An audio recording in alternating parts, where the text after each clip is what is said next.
ছাত্র দলের সন্ত্রাসীদেরকে হুঁশিয়ারি করে বলছে, আপনারা যেই ভাষা বোঝেন, বিসিকে হুঁশিয়ারি করে বলে দিচ্ছে, আপনারা যেই ভাষা বোঝেন আমরা সেই ভাষায় কথা বলতে জানি।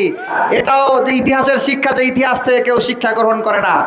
আমাদের বিসি স্যার পদার্থবিজ্ঞানের শিক্ষক, কিন্তু তিনি পদার্থ বোঝেন না। তিনি বিএনপির শিক্ষা সম্পাদক, কিন্তু ইতিহাস থেকে তিনি শিক্ষা গ্রহণ করেন নাই। আমরা তাকে আহ্বান জানাই, শিক্ষা গ্রহণ করুন। তা না হলে কিভাবে শিক্ষা গ্রহণ করতে হয় সেটা ছাত্র জনতা ভালো মতোই জানে। আমরা দেখতে পেয়েছি প্রক্টর মহোদয়, সহকারী প্রক্টরগণ যেভাবে শিক্ষার্থীদের উপর হামলা করেছে, এই হামলা ফ্যাসিবাদী প্রক্টর গোলাম রব্বানী, ফ্যাসিবাদী প্রক্টর মাসুদুর রহমানের সন্ত্রাসী হামলাকেও হার বাড়িয়েছে।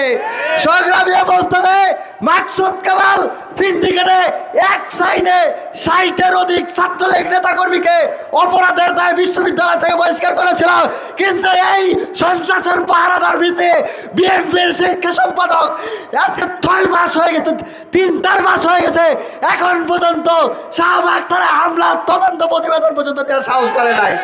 তদন্ত কমিটির নামে বাজেট করে শিক্ষার্থীদের টাকা লুটপাট করা ছাড়া তারা আর করে এজেন্ডা নাই।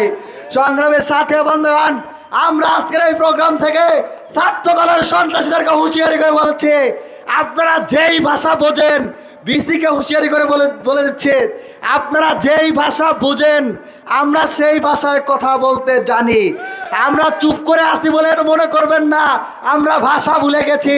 জুলাইয়ের প্রজন্ম হাসিনারে ধৈর্যের পরীক্ষা দিছে, জুলাইয়ের প্রজন্ম হাসিনারে তাড়াইছে। আপনার মতো সন্ত্রাসীদেরকে গোড়ার টাইম এই শিক্ষার্থীদের কাছে নাই।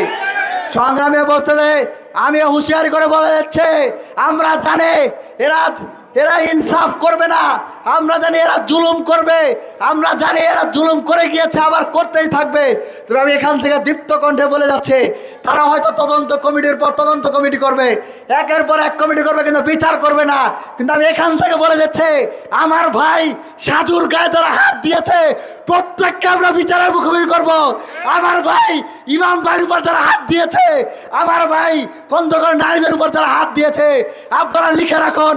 সাংবাদিক বন্ধুগণ, আপনারা এই ভিডিও সংগ্রহ করে রাখবেন, প্রত্যেককে বিচারের মুখোমুখি করা হবে। এই ক্ষমতার বাহাদুরি বেশি দিন থাকবে না। আপনারা বিচারপতি হয়ে, আপনারা উবাইদুল কাদেরের মতো সন্ত্রাসীও আপনারা, তদন্তকারীও আপনারা, বিচারকও আপনারা। মনে রাখেন, বিচারপতির বিচার যারা করবে সেই জনতা জেগে উঠবে।